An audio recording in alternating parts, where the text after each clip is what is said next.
shout out sa inyong lahat mga ka-e-shop. Yan, shout out sa inyong lahat.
Okay, shout out sa inyong lahat mga ka-e-shop.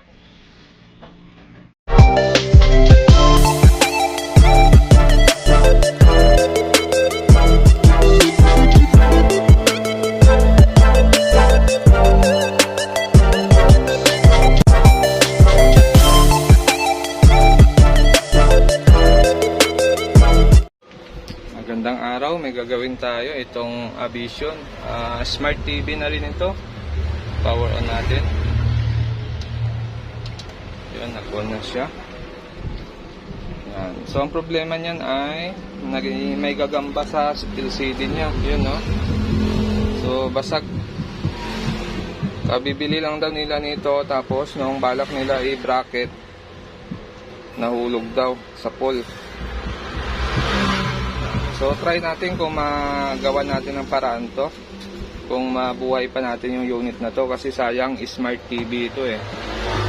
So ito yung kanyang model.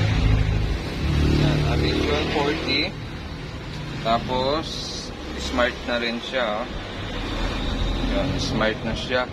So try natin kung ma-repair pa natin to, magawa natin ng paraan na mabuhay natin yung unit na ito. Ito yung kanyang mainboard. Yan, ganito lang yung mainboard niya, Vision. Tapos control. Tapos yung kanyang top board na gamit ay ganitong klase. Yan, ganitong top board. Ribbon type siya. So ribbon siya. So try natin kung magawa natin ng paraan to na mapalitan ng ibang panel. Titingnan natin kung gagana siya. Okay, paklasin ko muna lahat. Tapos siset up natin yung isang panel natin. Okay, so yung ganong top board, yung ganitong top board, yan, yung ganitong top board ay wala siyang side cup. Yan, walang side cup.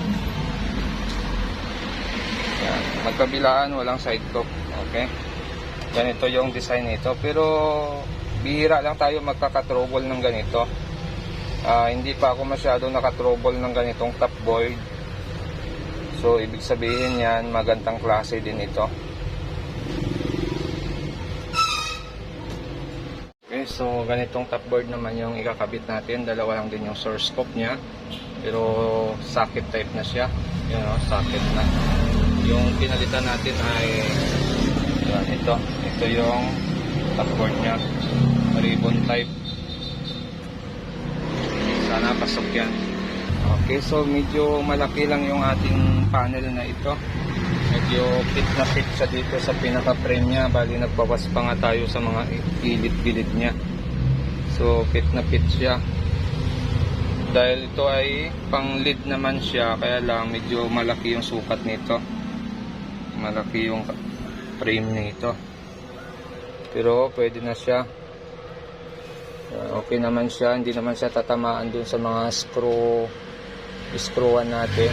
Hindi naman siya madadali. Safe naman yung ating mga kanto-kanto. Safe naman siya. Okay. So, lagyan ko lang ng frame tapos testing natin. Okay, so ito na. Napit na natin yung ating bagong panel. So, ito yung kanyang positive. Itong side na to yung positive. Tapos, pagdating sa ating main board, ang positive natin ay ito. So, ang supply nito ay 12 volts din. So, ang ating panel ay 12 volts din. So, parehas sila ng supply. Ang problema lang natin yung ribbon natin na gagamitin kasi yung dati niyang ribbon ay magkabilaan yung kanyang ribbon type lang siya. So, ganito lang siya. Ang problema natin ngayon, yung ating top board na bago ay socket type na siya.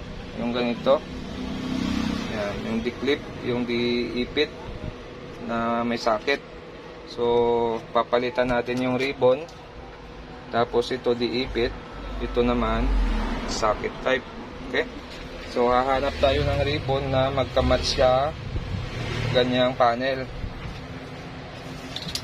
So, yung Toshiba natin ay ganito yung kanyang ribbon.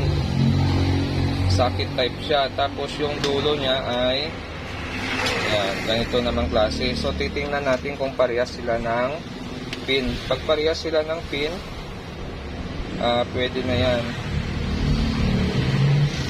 So, parehas sila ng pin. Okay, so pwede na ito. Magkaiba lang sila ng gitla. Yan, pero pwede na yan. Okay. Okay, so ikakabit natin to. Kaya lang medyo mahaba itong nasa Toshiba. Pero pwede na rin ito. Tiklukan na lang natin para pumantay. Okay. So, bago yan, linisin muna natin. Okay. So, tingnan natin. Kabit muna natin yung ribbon. Saka tingnan natin yung connection niya kung tama ba. Kung hindi ba magkasalungat yung kanilang connection.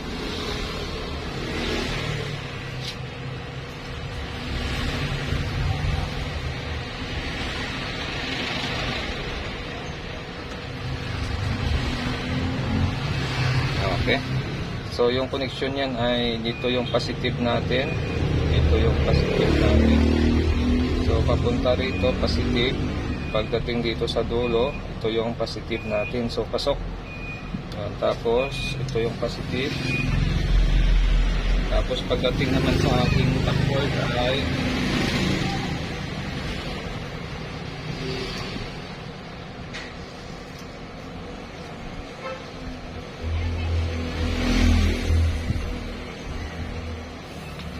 so, pagdating dito sa ating top board, ito yung ating positive.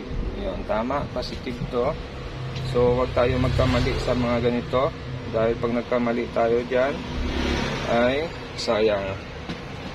So, yan ang pinaka-ingat-ingatan natin na magkamali tayo sa connection dyan. So, ayusin lang natin yung ribbon niya.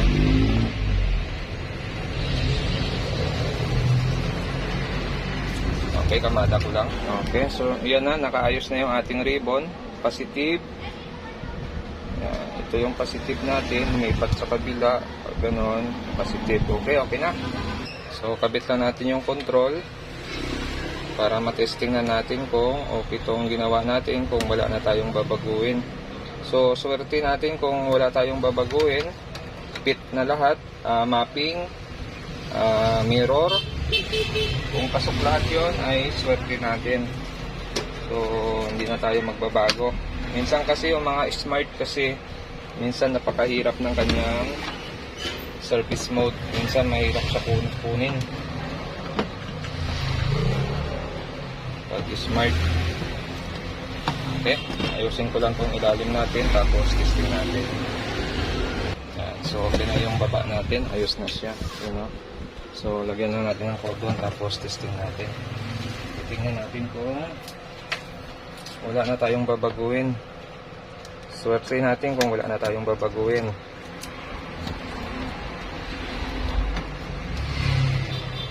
Okay, saksak ko lang.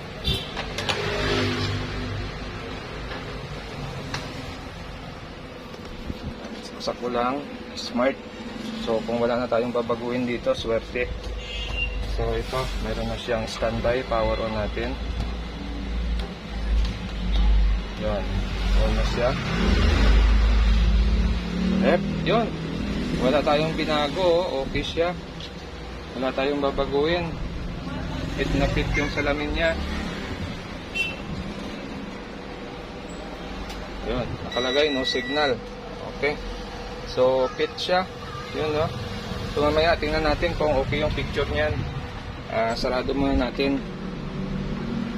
Okay siya. Fit na fit siya. Pasok na pasok. Okay. So yan na. Nakaporma na yung ating Vision. So mayroon na siyang standby dyan. Yan. So power on natin. Tingnan natin kung normal na normal yung picture. Kung bago lang kayo sa aking channel, huwag kalimutan mag-subscribe. At maraming salamat. So yan na.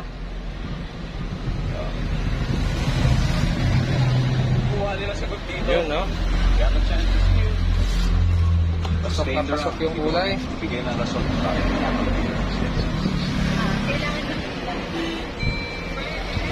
So okay yung kulay niya.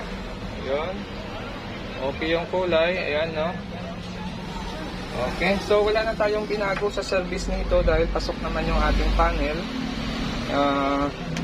Mapping niya saka yung mirror niya ay pasok. So ito yung original niyang top board. At yung LCD, walang side cop. Yung kinabit natin, wala ding side cop. Yun, okay naman yung picture. So, ganun lang pa nagpalit ng LCD. Ingat-ingat lang tayo pagdating doon sa connection ng LVDS niya. Dahil pag nagkamali tayo dito, pwedeng hindi na magawa yung ginagawa natin. So, ingat-ingat tayo pagdating dito. Okay? So hanggang dito na lang yung video ko, at kung bago lang kayo sa aking channel, huwag kalimutan mag-subscribe at maraming salamat sa susunod ulit natin na video. Vision Smart TV 40 inches.